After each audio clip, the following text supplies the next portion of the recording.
Hi everybody and welcome back to the TwinSpires Triple Crown vidcast. My name's Peter Thomas Fornatale and I'm here this week to take a look at the Wood Memorial from Aqueduct, a race that features a heavy favorite and also a horse who is the favorite for the Kentucky Derby coming into this race, and that horse is number 5, Uncle Mo.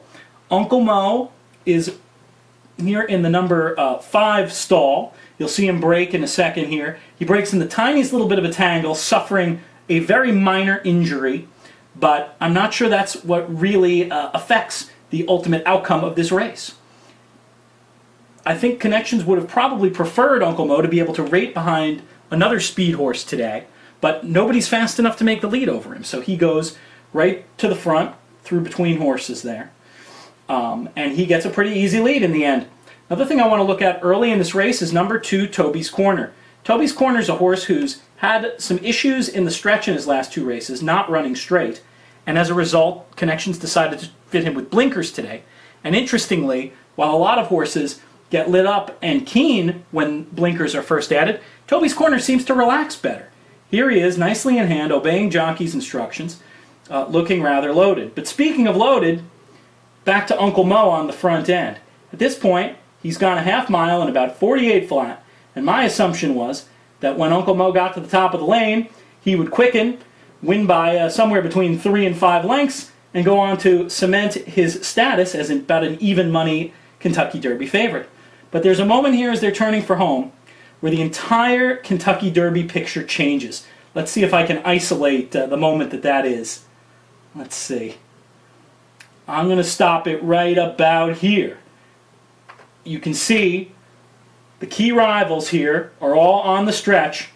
Uncle Mo, still nicely in hand, still racing with his head nice and low. You can see Toby's Corner enter the picture, still traveling extremely nicely.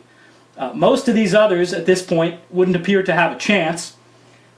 And then,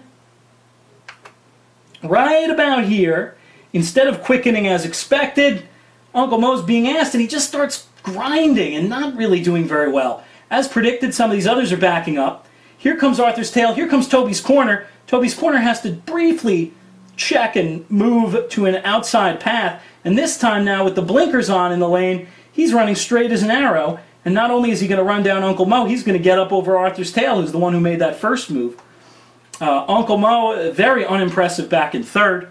You'll see an interesting moment here on the gallop out. In this space before, I've talked about how likely it was that Toby's Corner would want to run a distance. He shows real signs of this on the gallop out, galloping out like a freight train, and then here, even when he's being asked to pull up, he doesn't want to pull up, he wants to keep running. That's got to be a good sign for the first Saturday in May.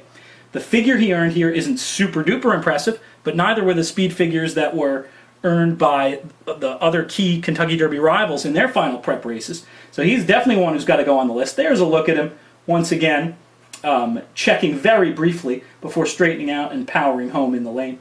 As for Uncle Mo, there's been a lot of gossip on the backstretch and on Twitter that he's going to be out of the Kentucky Derby, but that's not what we've seen so far in actuality. It sure seems like he's still being pointed to the race. Was grabbing a quarter, the little injury he suffered at the start of the race, a valid excuse? My best guess is that no, it's not. It more seemed to me like he was a horse who traveled really well and maybe just didn't want to go this far.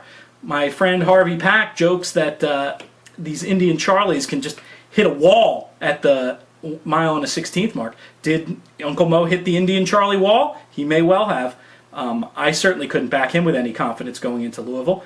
And the Kentucky Derby picture is suddenly wide open. That might be fun from a handicapping point of view.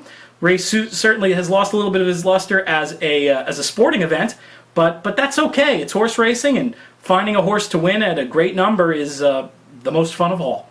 So that's it for this week. I'll be back next week with my analysis of the Arkansas Derby from Oaklawn.